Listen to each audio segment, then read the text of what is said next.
సింహము వారికి మీకు ధనము రకరకాల మార్గాల్లో కలిసి రావడానికి గల కారణాలు ఏమిటి, లేదా పోగొట్టుకోవడానికి గల కారణాలు ఏమిటి? కొంతమందికి జీవిత భాగస్వామి వచ్చినప్పటి నుంచి అయితే కొంతమందికి అది స్త్రీ అయినా పురుషుడైనా వివాహం తర్వాత పోతాయి.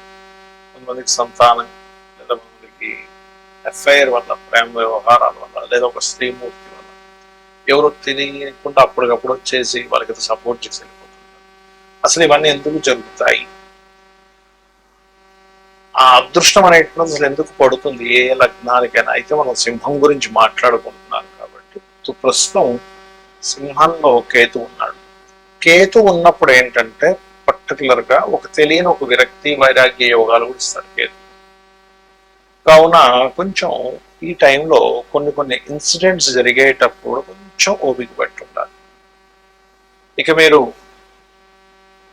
ఈ కాంబినేషన్స్ ఏవైతే ఉంటాయో ఆ కాంబినేషను యోగాన్ని ఇచ్చే కాంబినేషన్ పాపకత్తెరలో ఉండకూడదు, గుర్తుపెట్టుకోండి. పాపగ్రహాలతో ఉంటే ఆ కాంబినేషన్ పాడైపోతుంది.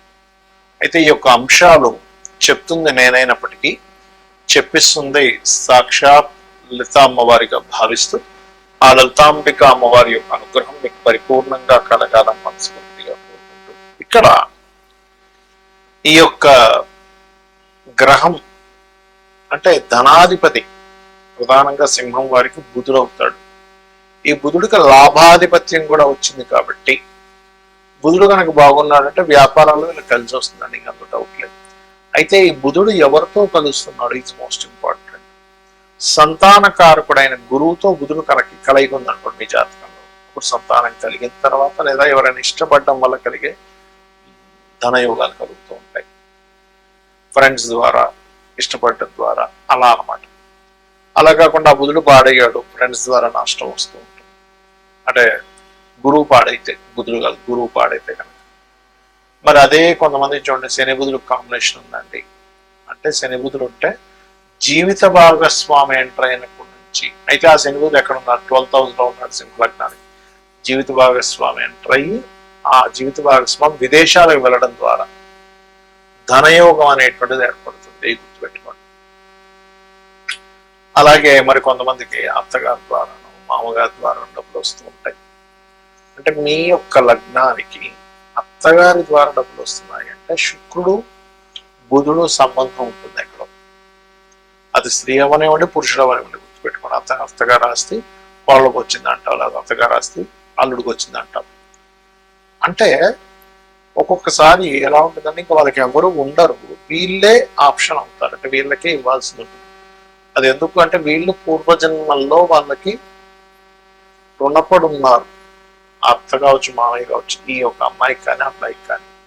అది చాలా స్పష్టంగా జన్మజాతకంలో ఉంటుంది. అయితే ఇక్కడ కొన్ని కేసెస్లో ఆస్తి వస్తుందని ఎంటర్ అయ్యి ఆస్తి కోర్టు కేసెస్ అయ్యి జీవితాంతా ఆ కోర్టు చుట్టూ తిరుగుతుంటుంది. కొంతమంది చూడండి ఏదో ప్రాపర్టీ కొన్నామండి, ఎవడో కబ్జా చేసాడు ఇన్ని ఎకరాలు, దానికోసం తిరుగుతున్నా అంటాడు. ఇప్పుడు దాన్ని కొనుక్కున్న యోగం అనాలా, లేకపోతే తండ్రి ద్వారానో తాత ద్వారానో వచ్చింది కానంటే అది కోర్టు కేసులో తిరుగుతుందని అనుకోవాలంటే దీన్నే యోగము బ్లాక్ అవ్వడం అంటారు.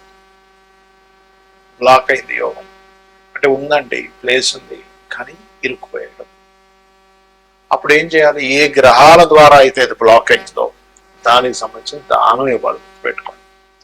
అయితే మీ యొక్క జాతక చక్రం అంటే మీ యొక్క కాంబినేషన్స్ రీత్యా ఇప్పుడు రాబోయే ఈ మిథునంలో ఉన్నప్పుడు, కర్కాటకంలో ఉన్నప్పుడు కొన్ని ప్రాపర్టీస్ మనకు కలిసి వస్తాయి. కానీ విష్ణు సహస్రనామాలు ఇప్పుడుండే కండిషన్స్ పరంగా ఏమైనా మనీ బ్లాక్ అయిపోతే గనక కాలభైరవుడి యొక్క అష్టకము ఉదయం నిద్ర లేచిన వెంటనే గణపతిని ఆరాధించడం చేయండి. ఖచ్చితంగా మీకు ధనయోగం అనేటువంటి కలిగి తీరుతుంది. కొంతమందికి ఎలా ఉంటుందంటే తల్లి ద్వారా వస్తుంది. తల్లి అన్ని చూసుకుంటుంది పాపం, వాళ్ళకి చిన్నప్పటి నుంచి అన్ని ఎవ్రీథింగ్. మదరే మెయిన్ బోన్ సపోర్ట్ గా ఉంటుంది. అలాంటప్పుడు ఏమిటంటే మీ లగ్నానికి 4వ అధిపతి ఎవరో చూసుకోవాలి. మీది ఏ లగ్నం అయినా, మేషం కావచ్చు, వృషభం కావచ్చు. ఇప్పుడు మేషం అనుకోండి, చంద్రుడు ధనాన్ని ఇచ్చే కారకుడితో ఉన్నాడా? ఇక్కడ ఏంటంటే చంద్రుడు కనుక శుక్రుడితో ఉన్నాడు, ధనయోగం ఫైనాన్షియల్ గా బాగా మదర్ ద్వారా వస్తుంది. అలా కాకుండా ఈ అత్తగారి ద్వారా అప్పుడు 10th లార్డ్ అంటే దశమాధిపతి, మీ లగ్నం నుంచి దశమాధిపతి ఎవరు తద్వారా వస్తుంది, గుర్తుపెట్టుకోండి. కొంతమంది చూడండి 3వ అధిపతితో కలిసి ఉంటాడు, అప్పుడు మామయ్య ద్వారా వస్తుంటాడు. అంటే ఏమిటంటే ఇక్కడ అదేదో వాళ్ళ ద్వారా రావాలని ఆశపడమని నేను చెప్పట్లేదు, మీరు వాళ్ళని పీడించుకొని తినండి నేను చెప్పట్లేదు. బాగా అర్థం చేసుకోండి. నా కాన్సెప్ట్ ఏంటంటే మీరు పూర్వజన్మల్లో వాళ్ళకి బాకీ ఉండడము, వాళ్ళు మీకు బాకీ ఉండడం. కొంతమంది చూడండి అత్తగారికి మొత్తం ఏం చూసుకుంటాడు, ఎవ్రీథింగ్, రూపాయి కట్నం తీసుకోకుండా, అసలు కట్నం అనేది తీసుకోకూడదు, కాకపోతే తీసుకోకుండా ఆవిడ పళ్ళన్నీ ఆవిడకి కావాల్సిన మెడిసిన్స్ కానివ్వండి ఆవిడ చూసుకోవాలి, అన్ని జరుగుతాయి. ఎందుకంటే 10th హౌస్కి, అత్తగారి 10th హౌస్, 10th హౌస్కి రుణం పడి ఉన్నాడు జాతకుడు. కొంతమందికి భార్యని ఇంకా ఆవిడకి ఏం కావాలి అన్ని కొనిస్తూ ఉంటాడు. కొంతమంది ఇతను ఏ జాబు చేయకుండా ఇంట్లో ఉంటే భార్య మొత్తము కూడా సంపాదించి ఇతనికి ఏం కావాలన్నీ చూసుకుంటూ ఏమాత్రం కించపరచకుండా కూడా చూసుకుంటారు కొంతమంది.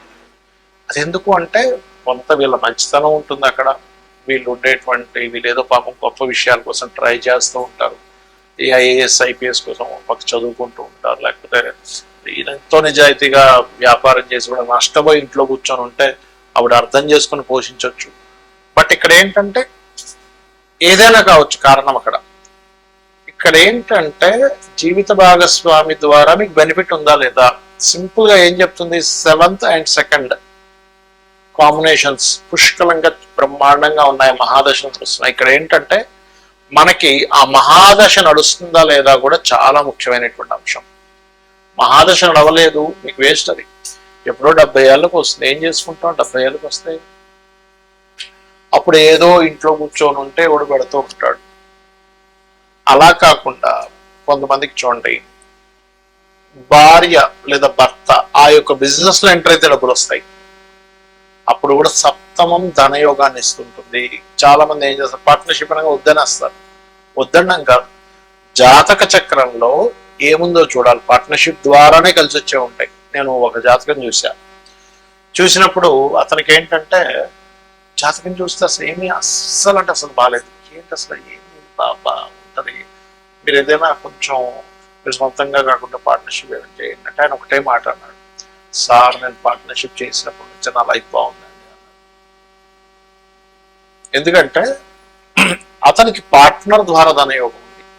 ఒక లారీతో ప్రారంభించాడు ఆయన, ఒక్క లారీతో ఇంట్లో ఉండే కొంచెం బంగారం తీసుకెళ్ళేదో లారీ కొన్నాడు, ఆయనతో పాటు ఇంకొక ఆయన కలిసి కొన్నాడు, 10 లారీలు అయిపోయి కూర్చున్న దగ్గర లక్షలు వచ్చుకోవాలి. అంటే ఏమిటి, అది పార్ట్నర్ ద్వారా ధనయోగం ఉంటే జీవిత భాగస్వామిని పార్ట్నర్ చేసుకోవచ్చు, బయట పార్ట్నర్స్ ద్వారా కూడా ధనయోగం వస్తుంది.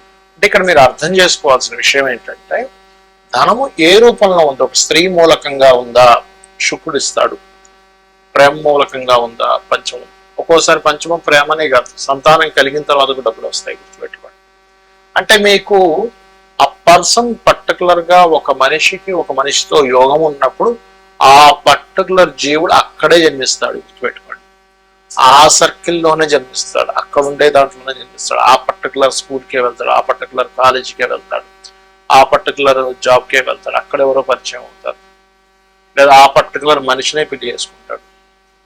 బికాస్ ఆఫ్ దాన్నే యోగము అంటుంది జ్యోతిష్ శాస్త్రం.